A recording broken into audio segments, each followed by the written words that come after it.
Hello दोस्तों, मैं भैरव आप लोगों के लिए एक और कहानी लेके आया हूँ जो कि एक परेशान आत्मा की है। यह कहानी एक गांव की है जिसका नाम है कोलागढ़। कोलागढ़ का जंगल बहुत भयानक है। उस जंगल में भूतों प्रेतों का ज्यादा डर था। वहां के लोगों का मानना था कि आत्माएं भूत प्रेत होते हैं। उन्होंने भी इस बात पर तब यकीन किया जब उन्होंने यह सब अपनी आंखों से देखा। उस गांव में एक औरत थी, उसका दिमाग कुछ ठीक नहीं था। उसका पति भी एक एक्सीडेंट में मर गया था। तब से वह कुछ अजीब सी हो गई थी। कुछ लोग उसे पागल कहते थे। एक बार की बात थी कि सुबह सुबह गांव का एक आदमी जिसका नाम भोला राम था, वह शहर की और कुछ जरूरी काम से निकल पड़ा। गांव के आने जाने का एक ही रास्ता था, वह भी जंगल से गुजरता था। इसलिए लोग उसमें अंधेरे में डर के मारे नहीं जाते थे और शाम होते ही कोई जंगल की तरफ नहीं जाता था। भोला राम जब उस जंगल से जा रहा था, गांव से कुछ दूर ही जंगल में उसे एक औरत की लाश पेड़ पर लटकती नजर आई। वह एकदम डर गया और भागता हुआ गांव वापस आया। कुछ लोगों ने उसे इस तरह से भागते देख कहा, क्या हुआ भोला राम, तुम तो अभी शहर के लिए निकले थे और तुम भागते हुए वापस क्यों आ गए?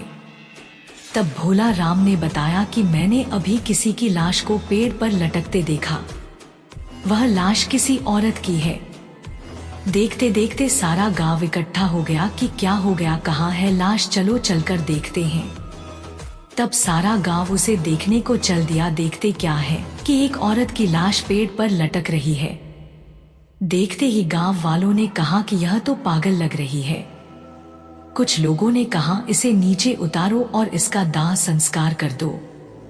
कुछ लोगों ने कहा, छोड़ो, इसका है ही कौन जो इसे आग देगा। वैसे भी इससे सारा गांव परेशान हो गया था, चलो इससे तो पीछा छूटा। कुछ बूढ़े लोगों ने कहा कि ऐसा नहीं कहते, शरीर का दाह संस्कार करना जरूरी होता है, नहीं तो उसकी आत्मा भटकती रहती है। तो कुछ लोगों ने कहा कि तो जाकर उतार ले उसे और कर दे दाह संस्कार। बड़े आए सुझाव देने वाले। वैसे भी इस जंगल में आत्माओं की कमी नहीं है। धीरे धीरे सारे लोग चलते बने। दोस्तों, 8-10 दिन तक वह लाश ऐसे ही पेड़ पर लटकती रही। किसी ने उसे उतारा तक नहीं। एक दिन अचानक उस लाश की रस्सी टूटकर पेड़ों पर अटक गई और पत्तों से छुप गई। समय बीतता गया। एक दिन गांव का हरिया नाम का व्यक्ति उस रास्ते से जा रहा था कि उसे वही पागल सामने दिखाई दी। वह एकदम डर गया। उसका सारा शरीर कांपने लगा और उसके पलक झपकते ही वह गायब हो गई। हरिये ने सोचा कि मैं तो मन में ऐसे ही सोच रहा था, और वह आगे चल दिया। तभी एकदम उसकी और एक सांड दौड़ते हुए आया और उसे जोर से टक्कर मार के चला गया। हरिया उल्टा गिरा, उसके बहुत जोर से चोट आई। उसने जैसे ही पीछे मुड़ के देखा तो कोई नहीं। उसने जैसे ही फिर आगे को देखा तो उसके आगे एक औरत खड़ी हो गई। वह एकदम डर गया और कांपने लगा। उसकी शक्ल तो ऐसी थी कि गाल की हड्डियां और एक तरफ जला हुआ सा चेहरा, आंखें अंदर धंसी हुई, नाखून बड़े बड़े। वह उसे देखकर ऐसा डरा कि वह बेहोश होके गिर पड़ा। उसकी आंखें खुली तो वह एकदम डर गया। उसने अपने आप को घने जंगलों के बीचों बीच पाया। उसके पेट में तो पानी हो गया। चारों तरफ से आवाजें आ रही थी, कहीं पत्तों में खर-खर की आवाजें तो कहीं शेर के दहड़ने की आवाजें। वह इतना डर हुआ था कि उसे तो भागना ही नहीं आ रहा था। वह वहां से धीरे धीरे डरता हुआ जंगल में से भटकता हुआ बाहर आया। उसे जंगल से निकलते निकलते अंधेरा हो गया था। वो अब और डर रहा था कि पहले तो एक भूत था, पर अब ना जाने कितनों से पला पड़ेगा, पता नहीं आज मैं यहाँ से जिंदा निकलूंगा कि नहीं। उसके मन में अजीब अजीब से ख्याल आ रहे थे। वह भागता ही चला जा रहा था। भागते भागते वो जाने कैसे उस जंगल से बाहर निकल के आया। उसे इस हालत में देख कुछ लोगों ने उससे पूछा कि इतनी रात को कहाँ से आ रहे हो, तुम्हें डर नहीं लगता क्या? उसने कुछ भी जवाब नहीं दिया। उसे विश्वास नहीं हो रहा था कि मैं गांव में जिंदा आ गया हूँ। उसकी हालत देखकर कह रहे थे कि इस हरिया को क्या हो गया है। वह घर पहुंचा और जाकर की ओढ़ कर सो गया। उसकी औरत ने उसे खाना खाने के लिए कहा, पर उसने कुछ जवाब नहीं दिया। उसने रात को एक सपना देखा और उस सपने में उसी परेशान आत्मा को देखा। वह उससे रो रो कर कह रही थी, मुझे बचा लो, मुझे इस नरक से बचा लो, यह लोग मुझे मार डालेंगे। ऐसा सपना देखकर वह उठ खड़ा हुआ, उसके पसीना निकल आया था और वह यह सोच रहा था कि यह सब मेरे साथ क्यों हो रहा है। सुबह हो गई लेकिन हरिया नहीं जगा। तब उसकी पत्नी ने उसे जगाने के हाथ लगाया तो उसे उसके चेहरे में उसी का चेहरा दिखा। वह चिल्ला पड़ा। तब हरिया का पत्नी ने कहा, क्या हुआ? शाम से कुछ अजीब से डरे हुए लग रहे हो, शाम को खाना खाया नहीं तुमने, आखिर हुआ क्या है, मुझे बताओ। तब उसने सारी बात बताई। तब वह जाकर समझी कि आप तभी परेशान हो। धीरे धीरे यह बात सारी गांव में फैल गई कि वह पागल औरत भूत बन गई है।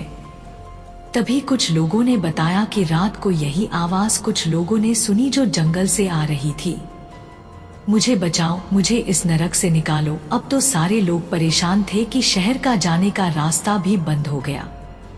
अब हम लोग क्या करें? तब कुछ लोगों ने कहा कि हम लोगों को किसी महान आदमी की सलाह लेनी होगी कि यह सब मांजरा क्या है। तब किसी एक आदमी ने कहा कि पास के गांव में नत्थीलाल भगत जी रहते हैं, वह आत्माओं के बारे में बहुत कुछ जानते हैं। जब सुखिया के लड़के को एक आत्मा ने पकड़ लिया था तब उन्हीं ने उस आत्मा से उसे छुड़ाया था। तब कुछ लोगों ने कहा यही ठीक रहेगा। सब लोगों ने उस भगत जी को गांव में बुलाया और उन्हें सारी घटना बता दी। भगत जी ने कहा कि तुमने उसके शरीर को न जलाकर बहुत बड़ी गलती कर दी। चाहे वो कैसी भी थी, इतना बड़ा जंगल हो के भी तुम लोगों से 4 लकड़ियों का बंदोबस्त नहीं हो पाया था। इंसान कैसा भी हो, जब वह मर जाता है तो उसका दुश्मन भी उसकी अर्थी को कंधा देने को आ ही जाता है, पर तुमने तो सारी सीमाएं तोड़ दी। चलो अब जो भी हो गया है उससे निपटने के लिए अब तैयारी करो। तब भगत जी ने हवन किया और अपना ध्यान लगा के देखा तो उसे वह आत्मा बंधी हुई नजर आई। तब पंडित जी ने उसे पूछा कि तुम्हें यहाँ किसने बांध रखा है? तब उसने कहा कि मुझे एक दरिंदे ने बांध रखा है। पहले उसने मुझे मार के पेड़ पर लटका दिया था, फिर गांव वालों ने मेरे शरीर का अंतिम संस्कार भी नहीं किया। मेरे शरीर को उसने कहीं छुपा के रख दिया है। इसने मेरी आत्मा को कैद कर लिया है। जब तक मुझे मुक्ति नहीं मिलेगी इससे, जब तक मेरे शरीर का अंतिम संस्कार नहीं हो जाता। मैंने हरिया को भी यह बात बतानी चाहिए। जब तक मैं उसे कुछ बताती, पर उससे पहले उस वहसी दरिंदे ने उसे चोट पहुंचाकर बेहोश कर दिया था। तब मैंने उसे उससे बचा लिया था। तब पंडित जी सब समझ गए और कहा कि तुम चिंता मत करो, मैं तुम्हें अवश्य मुक्ति दिलाऊंगा। तब भगत जी ने आंखें खोली। तब उन्होंने कहा, चलो मुझे उस पेड़ के पास ले चलो जहां वह मरी थी। पंडित जी ने कहा कि जिस तरीके से अंतिम संस्कार करते हैं वह सारा सामान ले चलो। तब गांव वाले सारा सामान लेकर चल दिए। पंडित जी आगे आगे और गांव वाले पीछे पीछे। उन्होंने देखा कि वह पेड़ तो बहुत बड़ा हो गया है, वह बहुत घना हो गया है और लाश का कुछ भी अता पता नहीं है। तब पंडित जी ने कहा कि सारे लोग ऊपर चढ़ के ढूंढो, हमें यह काम शाम होने से पहले करना है। तब सारे लोग उस पेड़ पर चढ़कर उस लाश को ढूंढने लगे। बहुत देर तक वह लाश नहीं मिली। सारे लोग सोचने लगे लाश गई तो गई कहाँ, न हड्डियों का पता कहाँ गई, एक भी हड्डी नहीं मिली।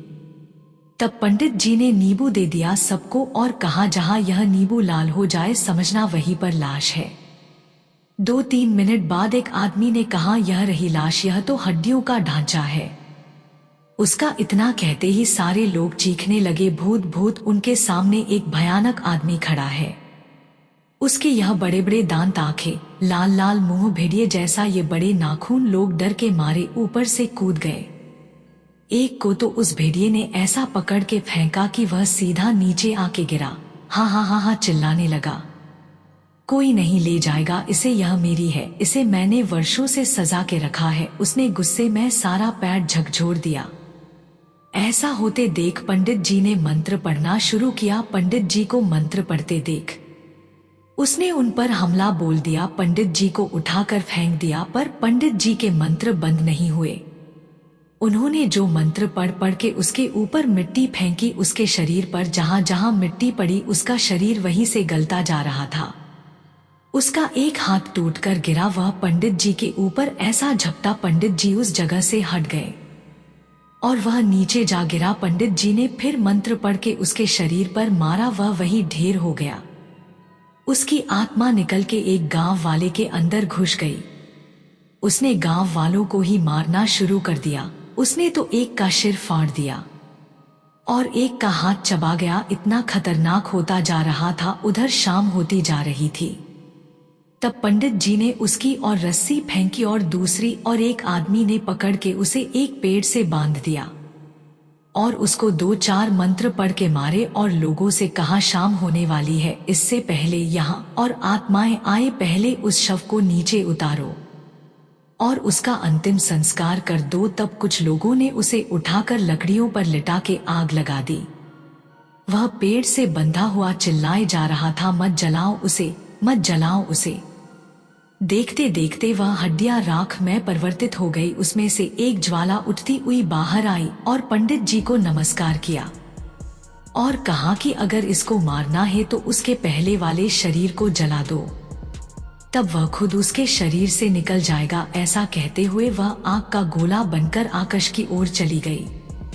तब पंडित जी ने देर न करते हुए उसके शरीर को भी जला दिया। तब वह फिर चिल्लाया, मुझे मत जलाओ, मुझे मत जलाओ। तब तक आग उसके शरीर को जला चुकी थी और उसकी आत्मा उस गांव वाले के शरीर से निकलकर आकाश में चली गई। तब उस आदमी को रस्सी से छोड़ दिया।